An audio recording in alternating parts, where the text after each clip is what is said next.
the Mud Peddlers, a podcast where two nerdy ceramic artists share the behind the scenes of their worlds of clay. We're your hosts, Lindsey M Dillon. And I am Donte of Earth Nation.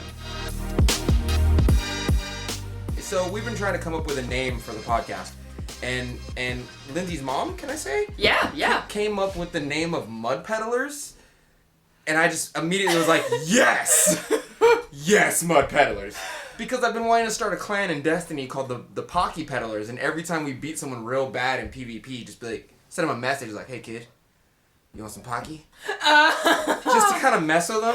Oh my god, dude. That would piss me off. I don't even play Destiny and that would piss me off. Oh my god, I love it. And that's why we do it. It's because, like, if you think it's funny, you join us. But if it pisses you off, no Pocky for you. Yeah. No Pocky for you.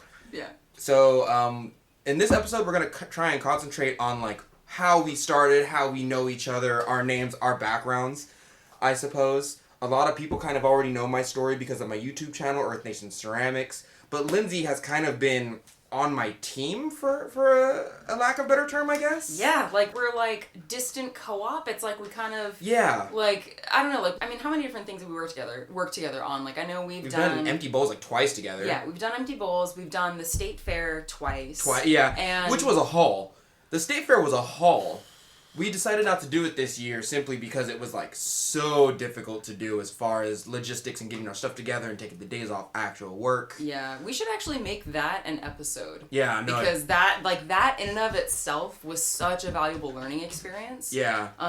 But I agree because that was. Yeah. Just thinking about it, you're kind of like, man, I had to like go get a truck and then load ceramic artwork in the truck, and then I'm not a truck boy at all. I look like a truck boy, but I'm not a truck boy. Hashtag truck boy? Hashtag truck boy. Dude, big trucks and coconuts. Yes. What's that thing it says on bumper stickers? It's like, I like cowboy butts and big trucks. Oh my god. There's a bumper sticker, but it's usually like conservative girls who are like, I like cowboys. Because that's how they sound. The only cowboys I like are Cowboy Bebop. No, that's actually right. Yeah. No. Well, that's another... That's not true. I do like Cowboy Bebop. I love Cowboy Bebop. It kind of made me cry at the end. We're also both kind of like weeaboos. We're also both kind of like anime nerds. And... Well, you know what? Let's start with our personal backgrounds first. Let's do like a light overview about you first. So how did you get into ceramic artwork? Because I've done like 3 or 4 Q&As on my YouTube channel, and everyone always asks me the same thing, and I've said it so many times that I'm far more interested in your story than mine at this point. Okay, sounds good. Actually, it's funny because I just recently listened to your the interview that you did with Clay as a 4-letter word. Yeah. And I was like, oh shit, like it was nice to hear it again. So anyway, so I can actually thank Mono for the reason that I am in clay. Okay. Because... Mono is the name of a person or a disease? Mono the disease. Mononucleosis, the kissing disease. Oh, that's nasty. You never know nowadays. It could be, like, this is my son, Mono. Yeah, pretty much. But yeah, so I was a junior in high school, and I got mono. Took me out of school for 2 weeks. It was a real bummer. I was already kind of having a bit of trouble in my pre-calculus class. Same. I hate that stereotype of like, oh, artists aren't like smart, they're bad at math, and it's like, no, like I was decent. It's just that like after those 2 weeks, it was like, no, like I tried to play catch up the whole rest of that semester. Yeah. Anyway. So I ended up dropping the class midway through the year, and then there was an opening in my schedule. I needed an art credit, and I had friends who were in a ceramics class, and I took that class, and I was like, holy shit, this is amazing. Like, I love this. And it was definitely challenging to kind of get over that lump of, like, the association with art, like, not being academic, because, like, I was, like hyper, like, focused in school. I was like, if I got an A- on a paper, I'd be like, what have I done wrong? I'm a failure. My mom won't love me anymore. Oh my god. Actually, my mom was always the one being like, Lindsey, chill. Like, your grades are not who you are. But I was like, no, they are. I'm going to fail, and I'm going to not go to college, and then I'm going to die. See, my mom was the opposite. She's like, if you're not the president or you're not a doctor, you're a failure. And then it slowly released as I got better at my artwork. Oh my god. That's a whole other episode, is like talking really about like family and the arts. But anyway, okay, so I slowly opened up the idea that I might actually want to do this as a living. Right. So How long did that take for you?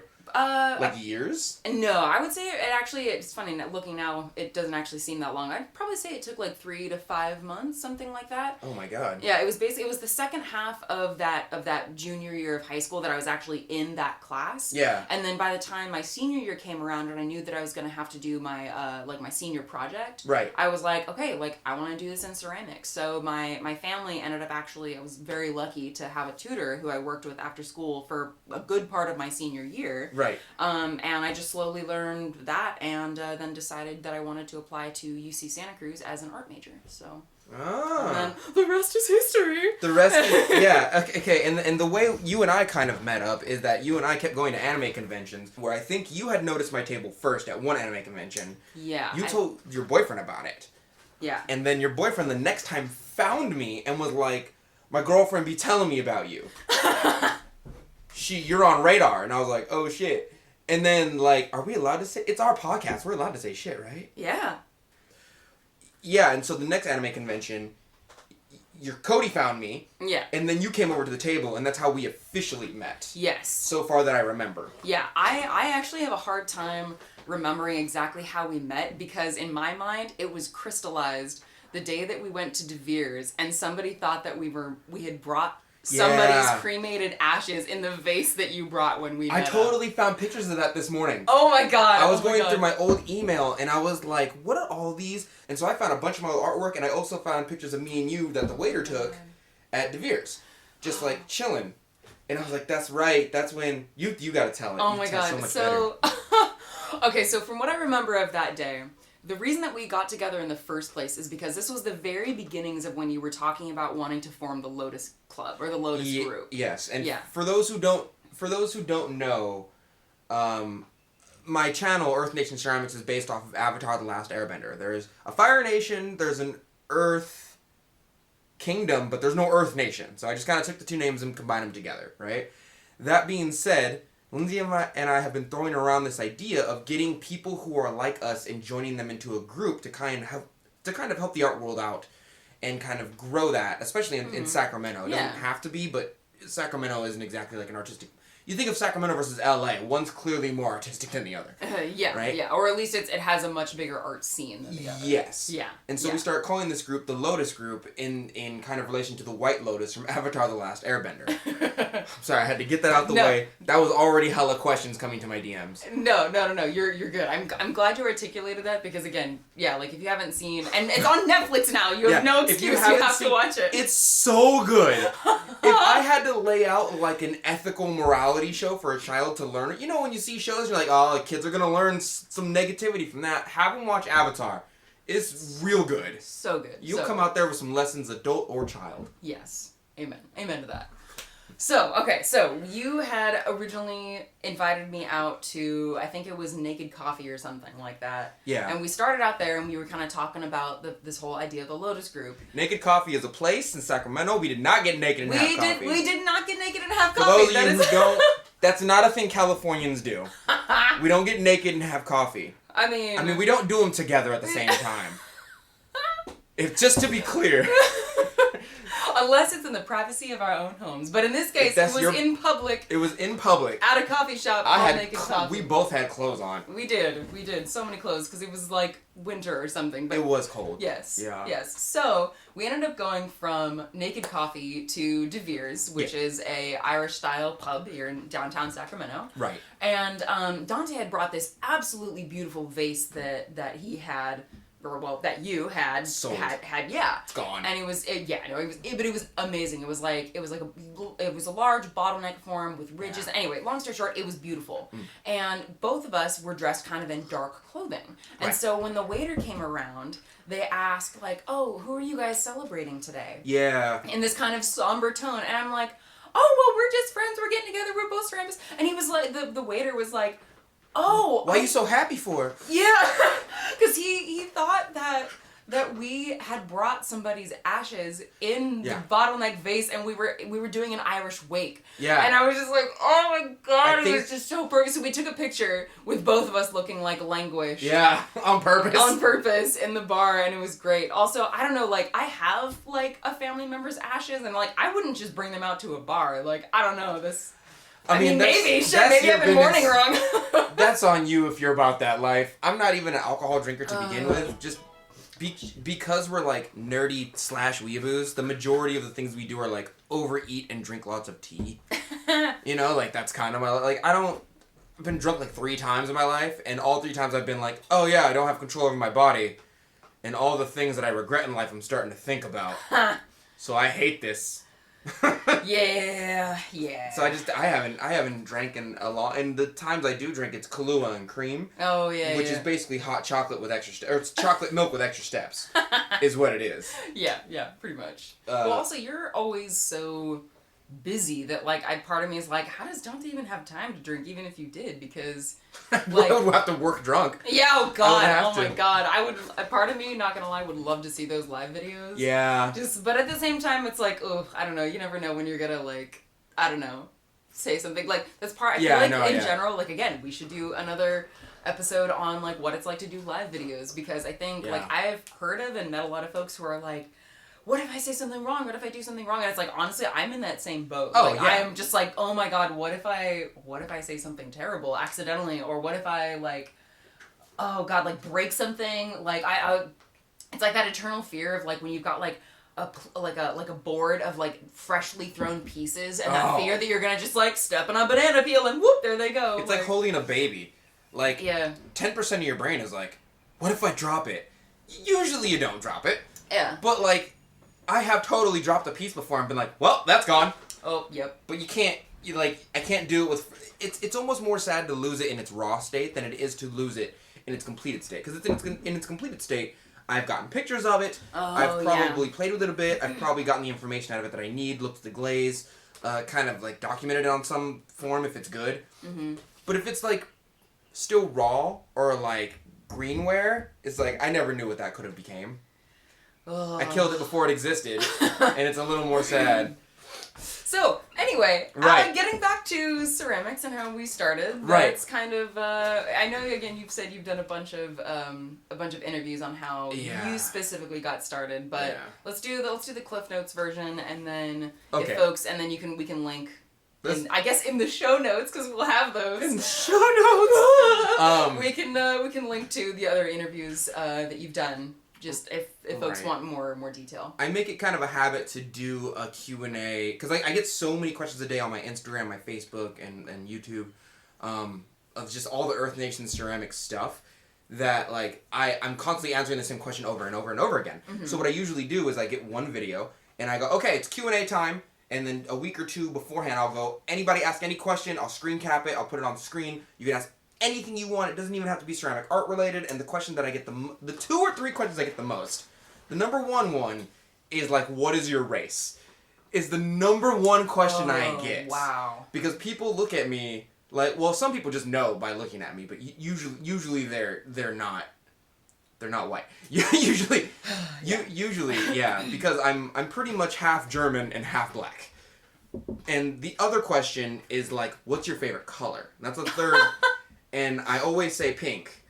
Nice. For a long time it was silver, because silver is just a shinier version of black and white mixed together. And that was my excuse for liking silver. I feel like that needs to be a shirt. Yeah. Like, silver, just a fancier way of mixing black and white together. It's a mix of black and white, but if a panda's colors were not separated, if they just mixed together and it was like a shiny Pokemon version of a panda, oh man, it'd be a silver panda. I'm sure they're out there somewhere. The world's amazing. But the second question I always get is, how did you get started in ceramic artwork? And long story short, Cliff Notes, I was super into this girl named, let's call her Stacy, because she won't hear this. Hi, Stacy. Hi, Stacy. And I was but I was in that middle ground when I was a kid, where like, I was just like I just wasn't ethically or morally developed yet. I was like 16, and I didn't understand how my actions or words affected other people yet, and neither did she. So we were both like in a right now I would call it a toxic relationship. Yeah. But in the grand scheme of like, everyone's been through one of these. It's probably almost everybody's teenage relationship. It's very rare to find like a good, supportive relationship when you're 16. Yeah. Right? Yeah. It's essentially practice with extra steps. You're just practicing for real relationships later. But long story short, I was with her for a long time, 4 or 5 years. And I had this best friend, let's call him B. Let's just call him B. B. Right? Long story short, these two were my world for a long time. And sooner or later, Stacy and I got into like an argument. Right? And it was over ceramic artwork. Oh my god. Because she took a ceramic artwork class, and me, being like the toxic male that I was at the time, was just like, she brought it home, she's like, I made it for you. I was like, oh, this is awesome. I bet I can make one of these. And she was like, no, you can't. It's hard. And I was like, I couldn't make one. This looks easy. And then I looked up videos on YouTube, and I'm like, that looks easy. And she's like, it's not easy. It's hard. 2 toxic things are going on here. 1, she's telling me I can't do something. 2, and I'm making it seem like it's easier than it is. We're both kind of wrong in this situation. Yeah. Right? Imagine if your spouse came home and was like, I made an origami bird! Instead of being like, that's cool. He'd be like, you can't make an origami bird. Oh my god. Because you suck. And I'd be like, yeah, but I can't. You can't. It looks easy. It is not easy. It is not easy. It's not easy. But that being said, I set out to take a ceramic art class because of that. Yeah. I was just like, I'll show you, Stacy, right? But in the midst of, like, right before I started taking the ceramic art class, she basically started drifting away from me, right? Yeah. And so my friend, B, suggested that I go out and kind of, like, be with other people, and Stacy and I take a break, and I start to, like, be with other girls. Yeah. And so I went out to go visit my friends in Chico, and I just lied to him. He was like, are you out sleeping with other chicks? And I was like, oh, totally, bro, yeah. Oh, I just lied to him. Oh my god. Because I was in the phase of my teenage male angst where I was like, if I tell my best friend, who I think a lot of, that I'm just out here getting it, then maybe he'll leave me alone and he'll think well of me. Like, I wanted to impress him. Oh, man. But realistically, it backfired on me. Because he was into Stacy, and so he just, like, basically told her, like, oh, yo, he's out there sleeping with all these chicks, he's cheating on you. Yeah, and so she just, like, dropped me. Oh my god. Also, low-key, I appreciate that this is the Cliff Notes version. Yeah, this is the Cliff Notes version, because it went out way harder than it was supposed to go.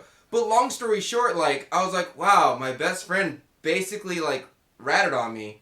But also, I lied to him. I'd never actually cheated on her. But, like, he basically set me up so that he could get my girlfriend. Oh, God. Yeah, and so, like, without telling me at all, because she didn't break up with me at this point. Yeah. She went off with him, and I was like, dang. I just lost, like, the 2 most important people in my life. And it just, it turned me into, like, a depressive monster for a year. I went to the gym. I did not come out of the gym every single day for a while. Wow. And I just dove my heart into ceramic artwork.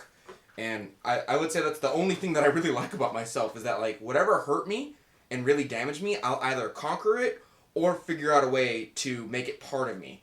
And that's basically what happened with ceramic artwork, is that I just delved really deep into ceramic artwork. And, like, Yoshio Taylor, my teacher, was also the kind of person that, like, noticed, like, huh, the more abused you get, the stronger you get. Oh, like a little Saiyan. So, like, he would come by every now and then and be like, you should quit the class. Oh my god. Yeah. He told me later, he's like, I did that on purpose. Oh my god. He's like, I know you're like that. So I did it on purpose. Oh, wow. And he's super, like, traditional Japanese, and that's a little bit the style. So he was like, I saw it, and so I nurtured it. I just did it the opposite way of what people usually do. Wow. So after a while, he started, like, but if I did good, he'd come by and be like, you're learning to pull. Finally. Stuff like that. And after, like, the second year, I started getting, like, way better than I should have gotten. So I'm just pulling stuff, and I'm like, I shouldn't be able to make this. And that's kind of how it went. Yeah. Sooner or later, the way the YouTube channel kind of started is that this was during the Trump years, where he started taking away funding for the National Foundation for Arts as Taxpayers program that basically helps get funding to a lot of art programs in the world, including schools, right? Yeah. We started to have to cut our classes. And by this time, I was already, like, in the intermediate stages of ceramic artwork. Yeah. And I already had a little bit of knowledge under my belt. So I kind of figured, well, if my government is not going to do the thing that I pay taxes for, I'll just do it. And that's kind of how that's the progression of why we're here today with, like, I don't want to check my phone, but I'm sure it's over 30,000 subscribers. I'm so sure. And then now I have my own website and Instagram and the Facebook fan page and the YouTube and Discord. We have our own Discord group where I have a bunch of furries in the group where my god. They're so cute. They're so adorable. Oh. They had to educate me on what a furry was. They gave me my own fursona. Even though I'm not a furry, they were like, yeah, This is you now. I don't even know what a sona is. It's a persona, but it's a furry persona. Oh my god. So okay, so what is yours? I have to know. It just recently changed into a wolf. Oh. But his name is Frit. Oh my god. That's amazing. like the Frit. Okay, yeah, we should explain that a little bit for... Well, I mean, if you're a potter and you make your own glazes, there's certain amounts of frit, much like glass, that help as fluxes, stabilizers. Frit is a bunch of stuff mixed together, really. Mm-hmm. There's fluxes, stabilizers, there's not really colorants in there at all. But it's a mixture of things. They have a certain amount of alumina and silica in them, and they usually help us making our glazes. Okay. And that is basically the story of how I got into ceramic artwork. A girl broke my heart, and my best friend went with her. And I decided to, recluse myself until I got good and came out. I lost a bunch of weight. I was shredded. I was, 180 of muscle. It was crazy. Oh, my God. Now I'm 210 of quickly. and mochi and boba milk tea. Yes, but yeah. Yes, and I got mono, missed class, happened to take a ceramics class because there was funding for one in my school. Right. That's a whole other episode is right. Looking at how the arts are valued in our society versus yes. others and just kind of that. But I remember studying how the No Child Left Behind Act right. during the Bush administration also really affected arts education in the United States. So yeah, you had the No Child Left Behind. Mm-hmm. I remember a lot of teachers. I am not good at school. I am not good at school. Well, maybe we should couch that in the phrase that you are not good in schools that have a one-size-fits-all learning style. Agreed, yeah. I was very lucky that, my learning style and also my, background and the support that I had, yeah. I worked well within the educational system that was already existing, but there are so many people who don't, and you're born useless. Well, yeah, but exactly, but that's the thing is that you're not useless, you're not stupid. It's just that right. you learn in a different way, and that's yeah. I feel like that's important to recognize. I absolutely well I had kind of addressed this in one of the videos on the YouTube channel, which is I think there are probably 7, probably more 10, right?